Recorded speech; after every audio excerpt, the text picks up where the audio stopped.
My mom owns this neighborhood. What are you going to do about it? That's what the HOA president's daughter sneered after jacking my ATV in broad daylight, live streaming the theft and flipping me off like she was headlining a show.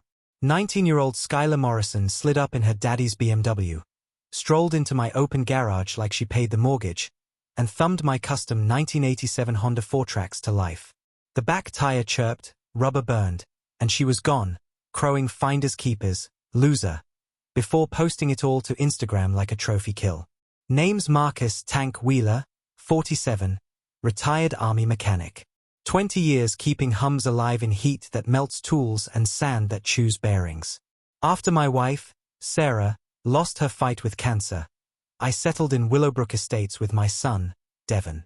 The garage became our sanctuary, bite of WD-40 in the air, Devon's after-school snacks stealing space on the workbench, the steady ping of his wrench like a metronome. In the corner sat the purple ATV, Sarah's shade, the exact hue of an Arizona sunset she traced with trembling fingers in her last weeks. We restitched the seat by hand, seam by seam. She never took that first ride. Watching us finish it brought her peace. Keeping it running brought me breath. Now meet the villain, Delilah Morrison, 52, HOA president, professional soul crusher. Picture a blonde piranha piloting a white Escalade, Ring cameras scanning the block like guard towers.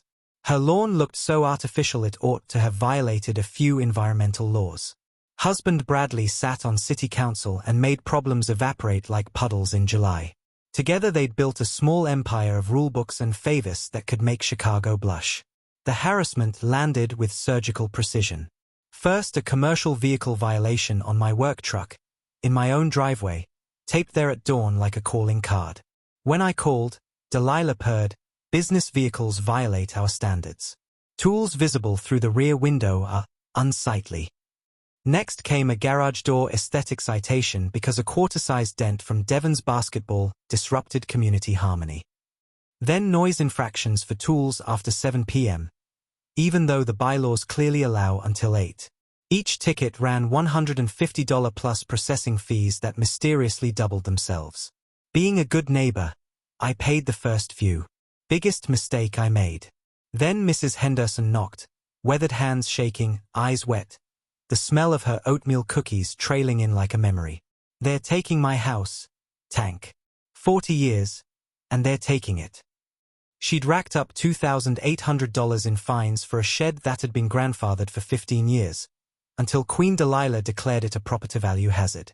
Down the street, the Martinez family had already lost their home over garish Christmas lights. The pattern was precise. Vets, blue-collar families, anyone who didn't smell like a country club. Meanwhile, Delilah's friends parked boats in driveways and built additions without a peep from enforcement. That's when the switch flipped. 20 years around military intel leaves a man with habits. I started documenting everything. Enter their crown princess, Skylar, 19 and allergic to accountability. Community college dropout, wannabe influencer. Rap sheet that dissolved whenever mom dialed the right number. She'd been circling my ATV for months, peeking into the garage with practiced innocence. "Just gathering dust," she'd say. I could give it some real adventure. Every time, I smiled and said no. Politeness died one March morning. I was elbow-deep in a carburetor when my 4Trax barked to life. No one starts that engine but me. I bolted outside. There she was, recording herself like a reality show villain. "What the hell are you doing?" I said. She laughed, sharp, brittle. "Relax, boomer. Just borrowing it for content." "Put it back," I told her. That's when she dropped the line that lit the fuse. "My mommy owns this neighborhood. What are you going to do about it?" Then she peeled out, middle finger high, live stream rolling, the air sour with burnt rubber and disrespect. "Most folks call the police. Soldier's plan." I screenshot every frame of her posts first. Documentation wins wars, not rage. Her stories showed my wife's purple paint gleaming through Papago Park while she posed like an outlaw. Caption, "When you're untouchable." #new ride #data connections. Her friends commented, "Whose is it? Don't worry about it, lol." Click. Save. Cloud. Then I called Phoenix PD. Officer Rodriguez showed up wearing a face that said he'd rather be getting a root canal. So the HOA president's daughter took your ATV, he said, pen hovering like it wanted a grocery list. Stole, I corrected. He sighed. Technically theft, but with neighborhood politics. Maybe try to resolve this neighborly before pressing charges. The Morrisons have friends downtown, if you catch my drift. First taste of Morrison immunity. I thanked him and added local pressure on PD to my file. 6 hours later my ATV came back like a bad penny, with a note zip-tied to the bars, thanks for the loan. Hugs and kisses, S. Gravel crunched as she dumped it in my driveway and sped off. Walking out felt like approaching a crime scene. Mud caked Sarah's paint. 3 deep scratches clawed down to bare metal. Boot prints stamped the restitched seat like graffiti on a cathedral. Training spoke up. In Arizona, property damage over $1,000 can push you from misdemeanor to felony. One estimate could be the difference between a slap and a cell. I photographed everything, angles, timestamps, measurements. My buddy's shop confirmed it. $1,200 minimum to restore the paint. Threshold crossed. While I was logging the damage, an unknown text buzzed in. Hope you learned your lesson. Some people own this neighborhood. Others just rent space in it. Screenshot. File. Evidence pile growing like a storm front. That evening, I made a hardware run. GPS tracker, motion sensors, trail cams borrowed from Jake's hunting kit. You can legally track what you own, and that evidence sings in court. I tucked the tracker into a hidden compartment she'd never find in 1,000 years. Mounted trail cams covering the garage and the approach. 4K eyes that don't blink. Next morning Delilah hit back by mail. Certified, naturally. Emergency HOA board meeting for my violations. Unlawful surveillance, my perfectly legal cameras, automotive fluid contamination, 2 microscopic oil dots, and my personal favorite, disturbing community peace through frivolous police reports. Total fines, $2,400. Late fees backdated 6 months like she'd invented time travel. But she made a mistake. The notice bore only her signature, not the required board majority. By 2 in the morning, fueled by coffee that tasted like determination, I was waist-deep in the Arizona Planned Community Act. I found the crack. 30-day cure periods before foreclosure.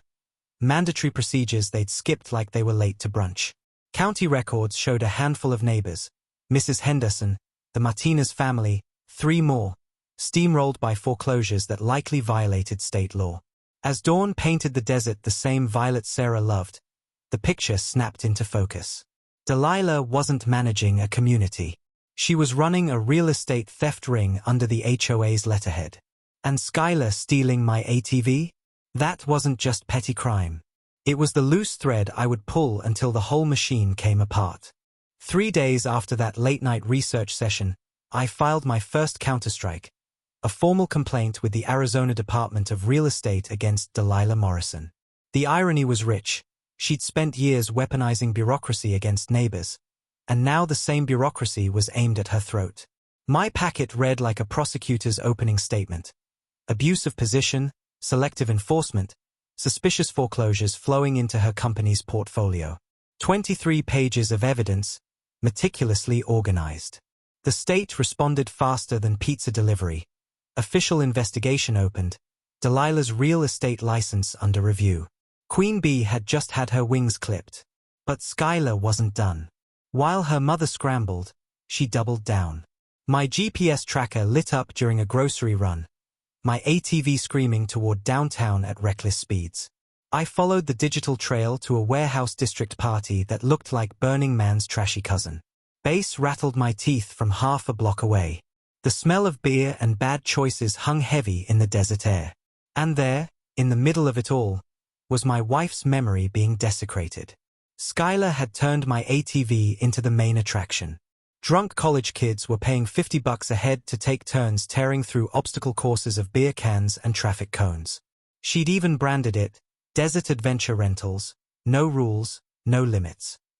Venmo handle plastered all over her Instagram stories. I sat in my truck, camera rolling, jaw clenched. Each screenshot and video was another nail in her coffin. The legal angle was even sweeter. Unauthorized commercial use of stolen property isn't just theft, it's felony conversion. And her customers? Drunk kids love recording themselves. Within hours I'd gathered names, Venmo receipts, and videos from half a dozen riders. Several even complained about her attitude and the ATV's condition, handing me more evidence than I could have asked for. Meanwhile, Delilah escalated. Harassment calls at 3 in the morning, heavy breathing, dramatic hang-ups. A black sedan with tinted windows parked outside my house at night. Mrs. Henderson got the real message. Slashed tires and a brick through her window. The threat was clear. Cooperate or pay. But veterans don't rattle easy. I organized a neighborhood watch with patrols, radios, and documentation procedures that would make NATO proud. Within a week, we had surveillance so tight a squirrel couldn't jaywalk unnoticed. The intimidation evaporated. Bullies hate fair fights. Then came the jackpot. Jake's attorney friend reviewed our HOA bylaws and started laughing. For 3 years Delilah had been issuing fines without proper board approval. Arizona law requires majority sign-off for anything over $50. Every ticket she'd taped to a door? Illegal. The tally, $47,000 in stolen fees, with $23,000 funneled into her company as consultation costs. Forged minutes, fake authorizations, the whole scam laid bare. And Skylar?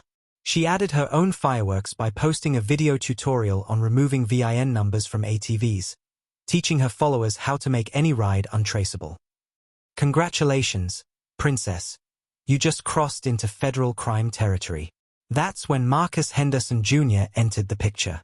Forensic accountant, son of the same Mrs. Henderson they'd tried to crush. His love of numbers bordered on bloodlust. Together, we dug into Delilah's financials. The patterns were flawless in their arrogance. Each foreclosure was followed by a $15,000 consulting fee hitting her account days later. Over 3 years, the scheme had siphoned off $127,000. Better yet, none of it appeared on her tax returns. Systematic tax evasion, hiding in plain sight. Skylar, meanwhile, scaled her business.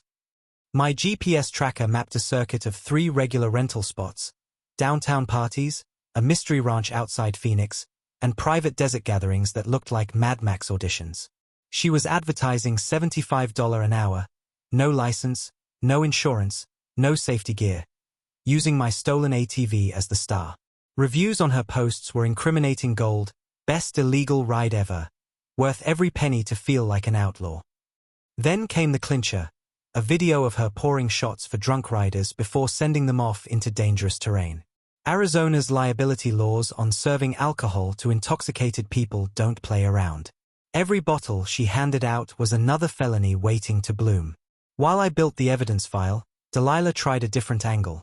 Certified letters accusing me of harassment, restraining orders claiming I'd threatened her family, even a bogus narrative of militant surveillance tactics.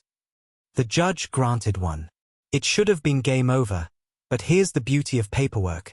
Restraining orders trigger discovery. Suddenly, my lawyer had subpoena power for every communication, financial record, and board decision. Delilah had tried to muzzle me and instead handed me the keys to her vault. Local news caught the scent. HOA president accused of theft scheme flashed across Phoenix screens with footage of my damaged ATV and interviews from neighbors they'd crushed. Social media erupted under #Willowbrook scandal. Survivors of HOA abuse statewide piled into the comments, sharing their own horror stories. The Morrisons were toxic brand material overnight. Skylar's response? Doubling down on Instagram, haters gonna hate while I keep winning. She even tried selling rides to reporters covering the scandal. The audacity was breathtaking. But the real hammer came from outside. Insurance investigators had been tracking ATV theft rings across Arizona. My case wasn't just another complaint. It was the missing puzzle piece. Suddenly, what looked like a neighborhood feud was folded into a federal probe. And the evidence sitting in my garage? It was about to spark something much bigger than anyone in Willowbrook could have imagined. The manila envelope that blew the Morrison empire wide open landed on my kitchen table one Tuesday morning. Jake had pulled discovery documents through the restraining order case, and as we spread them out, the smell of ink mixed with my coffee like fuel and fire. What we found turned neighborhood corruption into textbook organized crime. The ranch where Skylar was running her rentals, purchased with stolen HOA money. Nearly $250,000 laundered through fake maintenance equipment storage invoices. On paper, it was a warehouse. In reality, it was a luxury retreat with stables, a pool, and guest houses that screamed Architectural Digest. 3 days later, Jake called at dawn. His voice carried adrenaline. "Tank, sit down. The FBI's been on the Morrisons for 8 months. Your case filled their last gaps. The raids in 72 hours. Turns out our little HOA nightmare was only the tip of an iceberg that spanned Arizona, Nevada, and New Mexico. Hundreds of communities, thousands of families, over $3 million siphoned off by identical scams. Bradley Morrison's council seat was just one tentacle. Permits, zoning approvals, city contracts, everything greased by bribes and kickbacks. I'd gone from victim to federal witness in the space of a phone call. The feds gave me a choice. Take whistleblower money and bow out, or stay and help. I stayed. Sarah would have expected nothing less.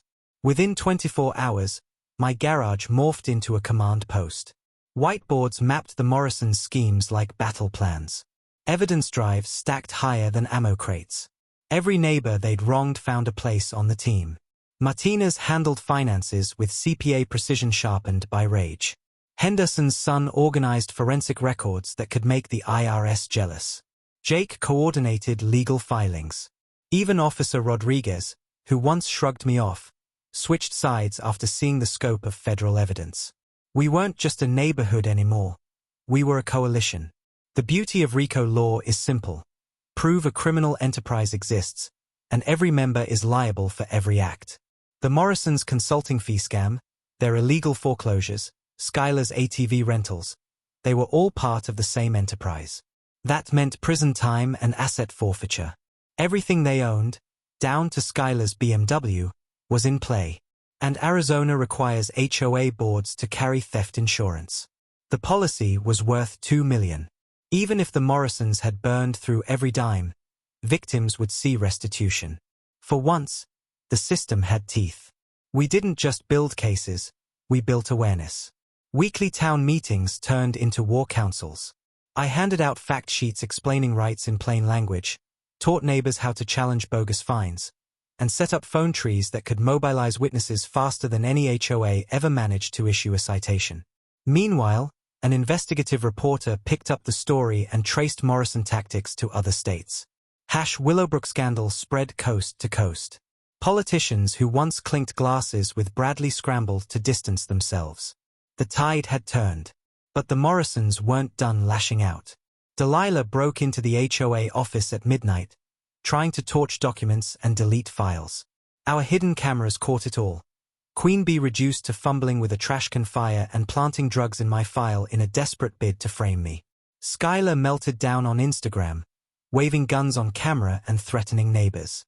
Every video was another gift-wrapped charge for prosecutors.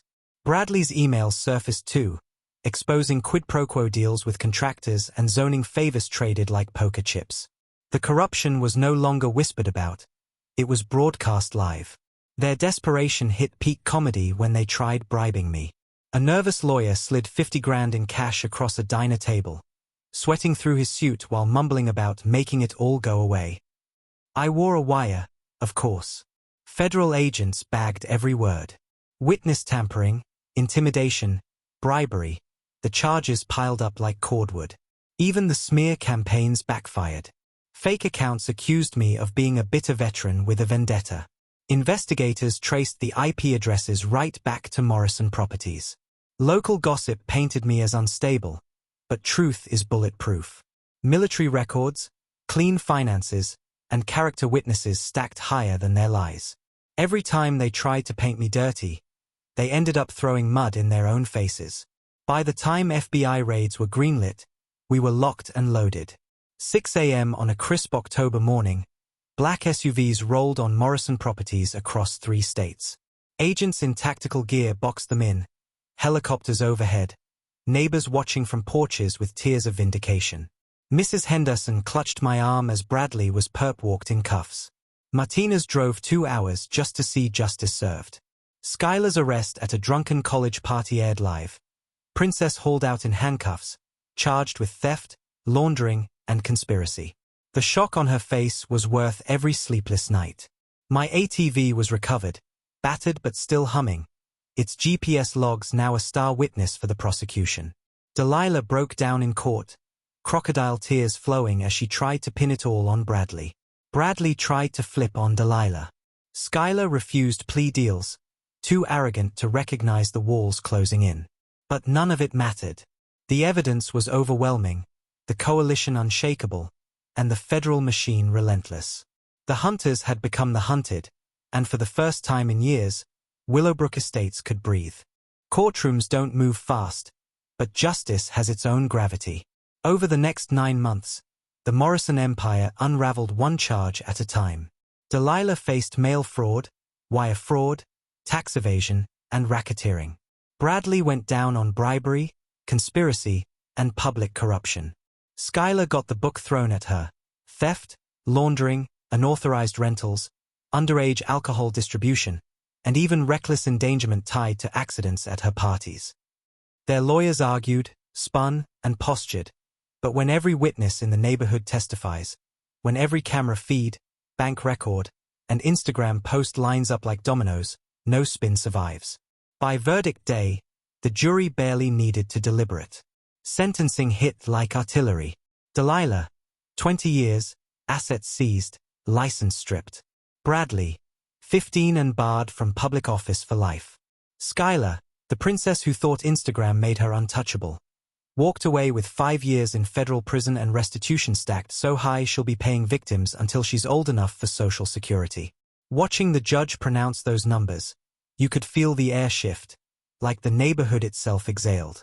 The aftermath was quieter, but just as important. The HOA, once Delilah's kingdom, was dismantled and rebuilt. Neighbors elected a new board of working folks, people who actually lived the rules, not wielded them as weapons. The illegal fines? Voided. Wrongful foreclosures? Reversed where possible, with restitution checks flowing from insurance. Mrs. Henderson kept her home. The Martinez family got theirs back. For the first time in years, Willowbrook Estates looked like a neighborhood instead of a fiefdom. As for me, I patched up the 4 tracks. The scratches on Sarah's purple paint stayed. They'd become part of the story, scars that testified to what we'd endured. Devon and I rode it down desert trails she once traced with her hand against the sunset. The engine's growl carried something deeper now, not just horsepower, but proof that resilience outlasts entitlement. Sometimes I catch myself replaying that first sneer from Skylar.